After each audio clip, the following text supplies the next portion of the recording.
제가 이 직역한 부분을 읽어드린 것은 이제 다른 것이 아니라 이게 이제 우리가 개역 개정이나 또는 개역 한글이나 이제 우리가 읽는 성경은 의역이 되어진 부분들이 있고 또 그 의역은 이제 어느 정도 성경에 해석되어진 부분들이 반영되어져 있는 겁니다. 물론 그게 이제 그래서 꼭 다 직역을 해야 되냐 이런 건 아니고요. 제가 이걸 읽어드린 거는 그 때로는 이제 의역으로 된 우리가 이제 보통 읽는 성경도 있지만 직역으로 된 것들을 한 번씩 읽으면 좀 그 내용이 좀 새롭게 다가오는 경우나 아니면 이제 그 의미가 이제 이게 무슨 말이지라고 하는 부분들을 조금 더 잘 알 수 있게 되어지는 부분들이 있습니다. 오늘은 이제 요한계시록에서 아시아의 7교회에게 이제 보낸 예수님의 말씀, 사도 요한을 통해서 전달되어진 그 예수님의 말씀에 이제 사대 교회에 대해서 이제 우리가 보게 됩니다. 앞에는 이제 7교회 중에 2장에서는 4개의 교회에 대해서 우리가 함께 나누었고 3장에서는 3개의 교회가 이제 우리가 함께 볼 겁니다. 사대 교회와 빌라델비아와 라우디게아 이제 교회에 대해서 이제 전해 주시는 그 말씀을 듣게 되어지는데 이제 직역한 성경에서는 어떻게 되어져 있냐면 1절에서 사대에 있는 교회의 천사에게 쓰라라고 이제 되어져 있죠. 이게 이제 모든 그 교회에게 주시는 말씀이 이렇게 이제 천사에게 쓰라라기보다는 이제 교회에게 써라라고 하는데, 왜냐하면 이 천사에게라는 단어가 들어갈 수 있는 이유가 뭐냐면 그 앞에 7 천사에게 준다라는 부분을 이제 명시하고 있기 때문에 그것이 같이 이렇게 나오는 겁니다.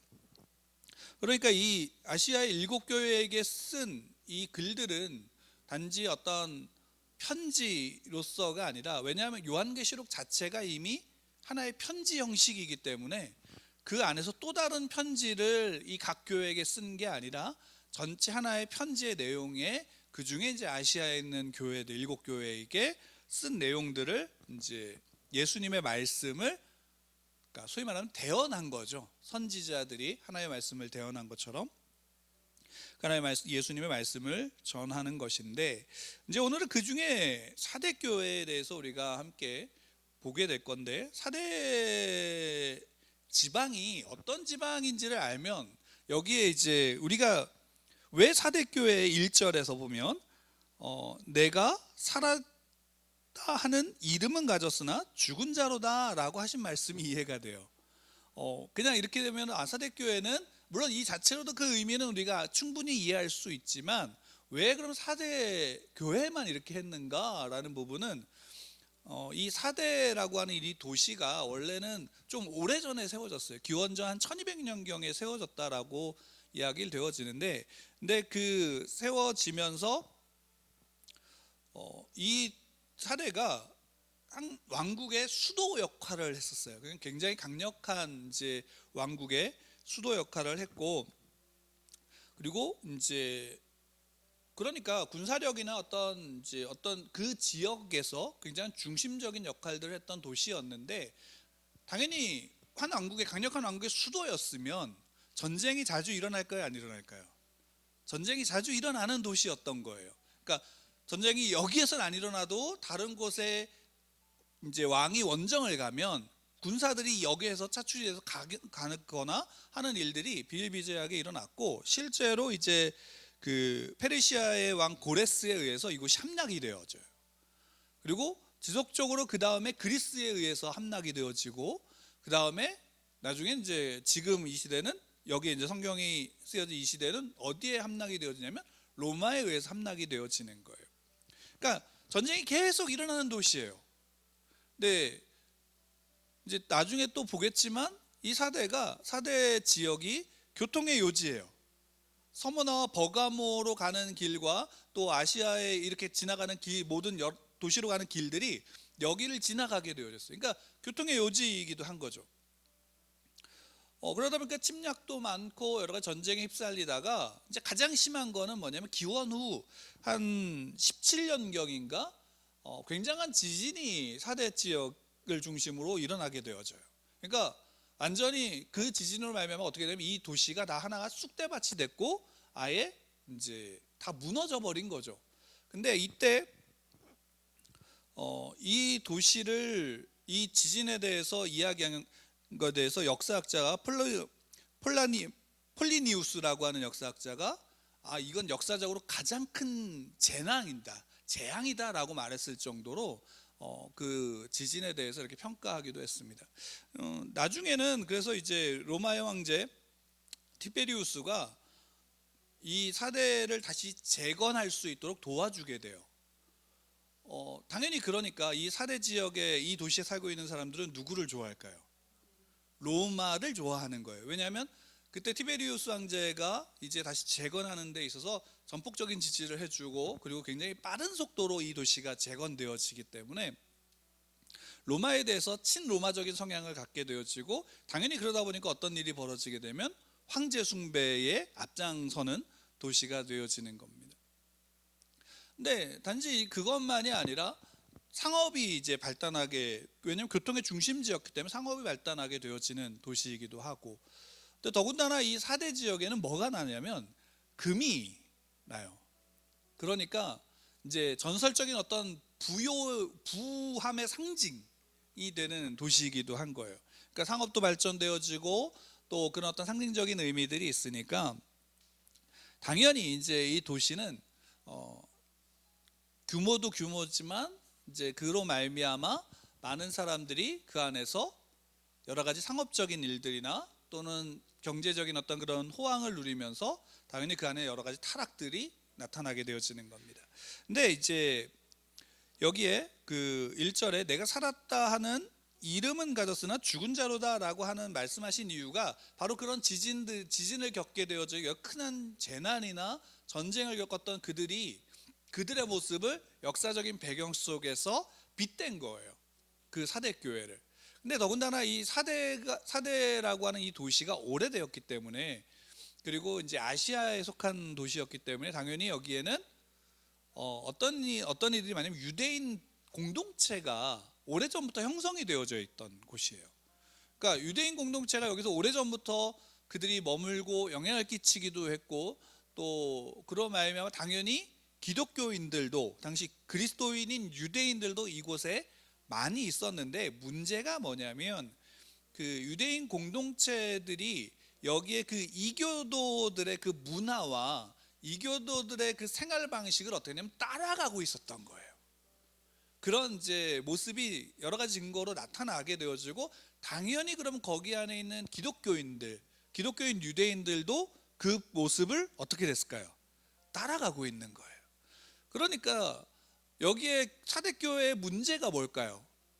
문제는 이거예요. 그러니까 기독교인이고 유대인이면서 기독교인이라고 할 수 있는, 또는 그 도시에 살고 있는 이방인들 중에서도 예수를 믿는 성도들이 그 안에 있을 텐데, 그들이 이미 어떤 문화가 있었냐면 그 사대의 세속적인 문화, 이방의 이교도적인 문화를 따라가는 것이 당연시 되어졌던 거예요.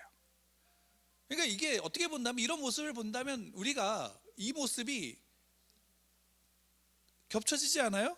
그 두아디라 교회의 모습에 대해서.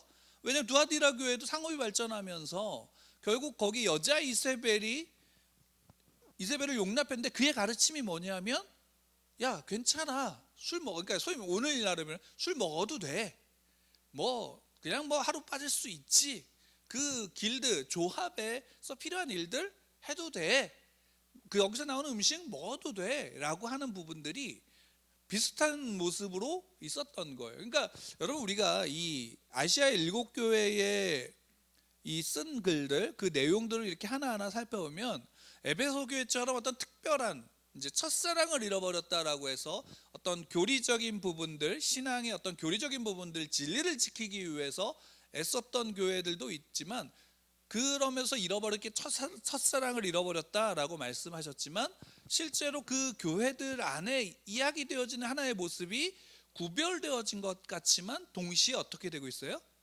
다 비슷한 모습인 거예요. 그리고 이 사대교회 같은 경우에는 더군다나 지금 우리가 원래 구조상 보면 항상 뭐가 먼저 나왔어요? 칭찬이 먼저 나왔다가 책망이 나왔는데, 여기는 책망이 나오는 거예요.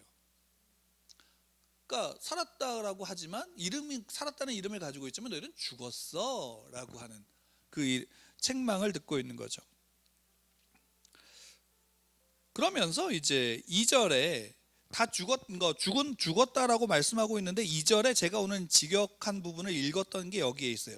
2절을 보면 너는 일깨어 그 남은 바 죽게 된 것을 굳건하게 하라라고 되어져 있는데, 이게 이렇게 그냥 읽어도 그냥 뭐 자세히 보면은 그 의미를 알겠지만 직역으로 하게 되면 이게 조금 더 드러나기 때문이에요. 너는 계속 깨어 있으라. 그리고 그 죽게 되어 있는 남은 것들을 강하게 하라. 그러니까 지금 사대교회가 어떤 상황이냐면 죽었어요. 그러니까 살았다는 이름을 갖고 있지만 죽었는데 그 중에 죽은 것 같은 그 상황 속에서도 지금 살아있는 자들이 있다 없다? 있다라는 거예요. 그래서 그들을 강하게 하라라고 말씀하고 있는 거예요. 그들을, 그 죽어 있는 것 같은 그 상황 속에서도 생명이 붙어 있는 그들을 세워서 강하게 하라라고 예수님이 지금 뭐 하고 있는 거예요? 너희들 죽었어, 그러니까 너희들 심판받아야 돼를 말씀하시는 게 아니라 그 중에 살아있는 자들이 있어, 그들을 강하게 해야 돼라고 하는 소망을 함께 내포하면서 말씀하고 계시는 거예요. 그러니까 우리가, 여러분 한번 보세요. 우리가 오늘날의 시대의 교회들을 비판할 때 비판하는 말들이 많죠. 개인적으로 저도 가끔씩 이런 비판의 말들을 표현을 하기도 하지만 실제로 비판하는 이야기들이 많아요. 근데 그럼 그 비판 속에서는 우리가 어떤 마음을 가지고 있냐면 비판했으니까 다 잘못됐다라는 인식을 갖고 있는 경우가 많죠. 근데 실제로 어떤 시대든지 아마 초대교회 때도 마찬가지죠. 왜냐하면 이 요한계시록을 쓴 사도 요한이 초대교회의 교회들에게 지금 이 편지를 쓴 거니까. 그러면 그 시대에도 비판받을 만한 교회들이 있었다 없었다? 있었잖아요. 왜냐하면 사도 바울이 많은 교회들한테 그 편지를 쓴 내용들을 보게 되어지면 그 안에는 비판도 있어요 없어요? 있는 거예요. 비판이 뭐냐면 문제가 있다라는 거예요. 그럼 그 문제를 어떻게 해결할 것인가, 어떻게 해결해야 되는지 답 또한 거기 안에 함께 제시되고 있는 거예요.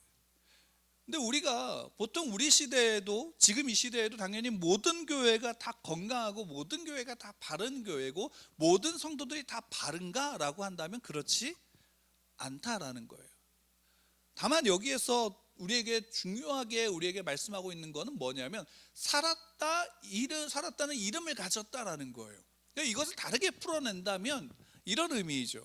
우리 교회는 많은 일들을 하고 있어, 이런 일들을 하고 있고 이런 결과들을 내고 있다라는 것을 많이 이야기하고, 그래서 우리 교회는 살았다라고 말하는 교회들이 이 시기에 많다라는 거예요. 근데 실상 그들이 죽었다라고 말할 수 있는 건 무엇이냐면 정작 많은 일을 하지만 그 안에 잃어버린 것이 있다라는 거예요. 그 잃어버린 게 뭘까요? 에베소 교회는 진리를 지키다가 첫사랑을 잃어버렸어요. 사대교회는 많은 일들, 살았다라고 하는 많은 일들을 통해서 자기를 내세우지만 그걸로 자기들이 평가를 받기를 원하지만 실상 그 안에 뭐가 없냐면 복음의 진리가 없는 거예요. 그 복음의 진리를 잃어버린 것이 뭐가 된 거예요? 교회는 그러면 죽은 게 되는 거죠. 그리스도인들이 살아있는 유일한 이유는 뭐 때문인가요? 복음 때문이에요. 그 복음으로 말미암아 예수 그리스도를 믿고 예수 그리스도가 가신 그 길을 따라가기 때문이에요. 아무리 대단히 훌륭한 행위가 있다 하더라도 그 안에 예수 그리스도가 없다면, 복음이 없다면 그 행위는, 그 삶은 헛것이 되고 죽은 것이 되어지는 거예요. 그래서 말씀하시는 거예요. 너 깨어 있어 라는 거죠. 죽어 있는 그들이 깨어서 무엇을 봐야 되냐면 맨 처음에 그들이 복음이 증거되어졌을 때 그 복음의 뜨거움으로 그 진리 안에서, 그 생명 안에, 그 복음 안에 있었던 그 열망과 감격 속에 다시금 너희들이 깨어나야 된다라는 것이에요. 그것이 여기 본문에 읽지 않았지만 그 다음에 표현되어진 게 뭐냐면 기억해라라는 것이거든요. 너희들 기억해야 돼라는 거죠. 그리고 지켜야 돼. 그 복음을 지켜야 돼. 그러면서 그 다음에 무엇을 또 이야기하면 회개하라라고 말씀하고 있는 거예요. 회개라는 것을 먼저 해서 야 너희들 회개해, 돌이켜서 회개하고 기억해, 그 다음에 지켜, 이런 순서가 아니라 먼저 기억하라고 말씀하시고 그 다음에 지키라고 말씀하시는 거예요. 그 다음에 뭐라고 말하냐면 회개하라라고 그러는 거예요. 이게 어떤 것이 먼저냐의 의미가 아니라 우리가 생각하는 알고 있는 회개한 다음에 무엇을 지켜나가는 게 아니라 지키는 것과 회개하는 것이 우리 안에서 어떻게 하냐면 동시에 이루어지는 거예요. 무엇이 먼저든지 내가 잘못되었다라는 걸 깨닫는 순간 나는 그 말씀의 올바른 길로 가기 위해서 돌이켜야 되고, 그 돌이킴이 결국 무엇이냐면 회개라고 말씀하고 있는 거죠. 그리고 그 모습을 사대교회에게 통해서 우리에게 말씀해 주고 있는 거죠. 오늘 우리 시대에 바른 교회와 바른 성도, 바른 신앙의 삶을 살아갈 수 있는 유일한 길이 있다면 우리는 무엇을 다시금 우리 안에서 되찾아야 되는가? 아니, 되찾는 게 아니라 다시금 기억해내야 되는가? 라고 한다면 복음이에요. 복음은 우리에게 이거죠. 너무 익숙하죠. 그렇지 않아요? 예수 그리스도의 십자가와 부활의 복음은 그리스도인들에게 너무 익숙해요. 그러나 중요한 게 뭐냐면 그 익숙한 거를 매일 우리는 들어야 돼요. 듣지 않으면 그것을 우리는 실제로 전할 수가 없게 되어지고, 그것을 듣지 않으면 실제로 우리가 무엇을 잃어버려요? 복음을 잃어버리고 껍데기의 행위만 남은 죽은 모습이 되어진다라는 사실이죠. 야고보는 행함이 없는 믿음은 죽은 믿음이다라고 얘기를 해요. 왜 그럴까요? 믿음의 말만 많고 쉽게 말하면 뭐가 없는 거예요? 행위가 없는 것도 결국은 그 안에 뭐가 없는 거예요? 복음의 본질이 왜곡되어진 거죠. 우리가 반대로 이 사대교회는 뭐가 있어요? 행위는 여러 가지로 있는지 모르지만 실상 그 알맹이가 없는 거예요. 근데 그 모습이 어떤 거냐면 둘 다 같은 거예요. 그 안에 참된 복음과 바른 신앙의 모습이 그 안에 있다면 그것은 동시에 이루어지는 거예요. 그 동시에 이루어짐과 함께 날마다 자기에 대한 성찰, 예수님이 말씀하시처럼 자기를 부인하는 일이 우리 안에 지속적으로 우리 안에 있을까요? 없을까요? 있게 되어지는 거예요. 내가 무엇을 했는가로 내가 평가되어지는 게 아니에요. 내 안에 복음이, 그 복음이 있음으로 말미암아 내가 예수 그리스도를 알고 주로 믿고 하나님의 자녀된 그 예수 그리스도의 의가 나를 거룩하고 깨끗하게 했다라는 그 사실이 뭐가 되는 거예요? 내가 거룩하게 살아가는 동기가 되어지는 거예요. 그러니까 그것이 끊어지면 우리가 아무리 착하게 살아도 그건 예수님과 하나님과 상관이 없는 일인 거죠. 그래서 4절에 보면 이렇게 말씀하고 있어요. 4절 우리 같이 함께 좀 읽을까요? 읽겠습니다. 시작. 그러나 사대에 그 옷을 더럽히지 아니한 자 몇 명이 내게 있어 흰옷을 입고 나와 함께 다니니 그들은 합당한 자인 영고니라. 결국 어떤 말씀일까요? 남은 자들이 있다라는 거죠.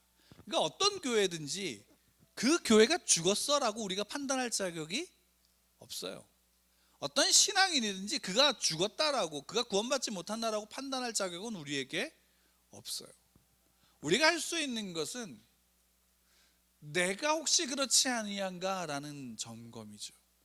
그리고 그러면 내가 정말로 날마다 복음을 듣고 그 들음이 내 안에서 역사하고, 그러면 내가 그 복음 안에서 복음으로 살아가는, 복음이 증거되어지고 확산되어지는 일은 내가 듣고 그 복음으로 내가 살아갈 때 복음은 전파되어지게 되어지는 겁니다. 그렇지 않으면 어떤 목적을만을 가지고 어떤 하나만을 가지고 우리가 살아가게 된다면 결국 우리가 아는 복음은 정작 너무나도 크고 깊은 복음이지만 조만한 그 복음을 굉장히 축소시키고 왜곡시키는 것밖에 되지 않는다라는 사실입니다. 여러분, 봄이 왜 봄일까요? 갑자기 뜬금없는 질문을 좀 하겠습니다. 봄이 왜 봄일까요? 보통 봄이라고 우리가 얘기할 때 여러 가지 절기라든가 이런 것들을 이야기하지만, 보통은 이제 꽃이 피거나 좀 따뜻해지면 봄이 왔다라고, 겨울이 지나고 봄이 왔다라고 많이 이야기하죠. 그럼 이런 거죠. 꽃이 피면 봄이 온 건가요? 그렇죠. 꽃이 폈다고 해서 봄이 온 건 아니에요. 왜? 겨울에도 꽃이 피잖아요. 가을에도 피고 여름에도 피고. 그럼 따뜻해졌다라고 봄이 오는 건가요?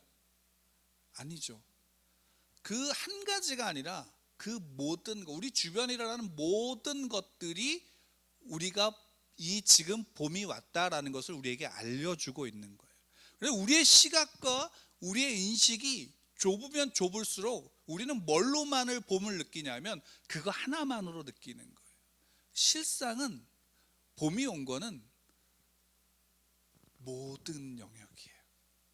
마찬가지로 우리의 삶은, 그리스도인의 삶은 단순하게 하나로 복음이 정의되지 않아요. 물론 복음을 가장 온전하게 정의하는 건 예수 그리스도가 복음이죠.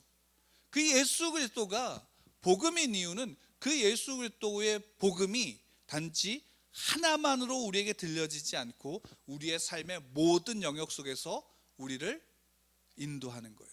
그 역사가 무엇으로부터 일어날까요? 성령이 우리 안에서 역사하시는 거예요. 이 죽어있는 사대교회를 살릴 수 있는 유일한 방법은 뭘까요? 너희들이 어떻게 해야 돼가 아니라 성령이 그 안에서 생명으로 역사하셔야 되는 거예요. 모든 그리스도인들은 성령의 역사가, 성령이 그 안에서 역사하지 않으면 온전한 그 성도의 삶을 살아갈 수가 없어요. 그 성령의 역사는 우리가 사도행전을 통해서 보지만 어떤 거예요? 단순하게 하나의 모습이 아니라 우리가 살아가는, 사도 바울이 걸어가는, 사도 바울이 경험했던 그 모든 것 속에 성령의 역사는 이루어지고 있는 것이고, 성령의 역사가, 성령 하나님이 결국 누구를 세우시는 거예요? 사도 바울을 세우신 거죠. 마찬가지로 여러분들 안에서도 성령이 역사하시고 계시고 그 성령은 여러분들을 세워나가시는 거예요. 다만 그럼 우리는 그 안에서 무엇을 구할 수 있을까? 그 성령의 역사 속에 내가 그 음성에, 내가 그 손길에, 그 느낌에, 그 감격에 내가 거할 수 있도록 우리가 그 성령을 간구할 필요가 있는 거죠. 그래서 성령의 역사는 제한될 수 있을까요? 없을까요? 제한될 수 없어요. 제한할 수가 없는 거죠. 근데 우리의 의식과 우리의 인식이 그것을 제한한다면 그것은 우리가 결국 하나님 앞에, 성령 하나님 앞에 죄를 짓고 있는 것과 마찬가지입니다. 여러분, 그 성령 하나님이 언제나 우리 가운데 계시고 사대교회에서 동일하게 결국 1절에서 7영과 7뼈를 가지신 이가 이르시되 라고 해서 예수 그리스도를 7뼈과 7영을 가지신, 주관하시는 분이다. 그러니까 이 교회의 모든 것들을 주관하시는 이가 누구다? 그 주권자가 예수 그리스도이시다라는 것을 말씀하시고, 이 7영은 7영이 무엇이냐가 아니라 7영은 성령을 가르치시는 거예요. 성령 하나님인 거예요. 그럼 7뼈는 뭘까요? 7뼈는 우리가 앞에서 봤듯이 7교회의, 소위 말해 7교회를 담당하는 천사들을 이야기를 하는 거예요. 그리고 이것은 단순하게 그냥 이렇게 구분되어졌으니까 따로따로가 아니라 결국 이 모든 것은 다 유기적으로 7금초대 사이를 거니시는 예수 그리스도, 그 7금초대가 결국 7교회를 가르치고, 7별은 그 천사라면 7영은 하나님의 영이고, 그러면 그 안에 그것이 지금 예수 그리스도가 그 모든 것들을 주관하고 계시다라는 사실이에요. 그리고 그 하나님의 영이 하나님의 교회를 살리고 하나님의 영이 하나님의 성도들을 살리시는 거예요. 또한 하나님의 교회는 하나님의 영이 없으면 세워질 수 있을까요? 없을까요? 없다라는 것입니다. 이 사대교회를 살릴 수 있는 것은 그 성령이시고, 그 성령이 우리 안에 그 복음의 역사 가운데 하시금 그 감격과 그것을 기억할 수 있도록 우리 안에 역사하시는 겁니다. 그러니까 우리도 날마다 성령 하나님 앞에 나아가 날마다 우리가 그 복음을 기억할 수 있도록, 날마다 그 복음을 들을 수 있도록 간구함으로 내가 살았다 이름을 가졌지만 죽은 자가 아니라 살아있는 자로서 살아갈 수 있도록, 우리가 살아있는 교회로 세워질 수 있도록 날마다 구해야 하는 것입니다. 그 하나님이 나의 아버지시고 그 하나님이 나의 왕이시다라는 사실, 그것은 단순하게 우리의 입술의 고백으로 말로 되어지는 게 아니라 성령 하나님이 우리 안에 역사하심으로 그것이 나의 중심으로부터 나오는, 그래서 그 다윗을 향해서 말씀하시죠. 무엇을 말씀하세요? 다윗이 기름 부음 받을 때 나는 외모로 판단하지 않고 그 중심을 보신다라고 말씀하셨잖아요. 여러분, 우리의 중심이 어디 있는가? 그런데 중요한 것은 우리의 중심은 너무나도 쉽게 빼앗기는 다른 것을. 그래서 우리는 늘 성령 하나님 앞에 간구할 필요가 있습니다.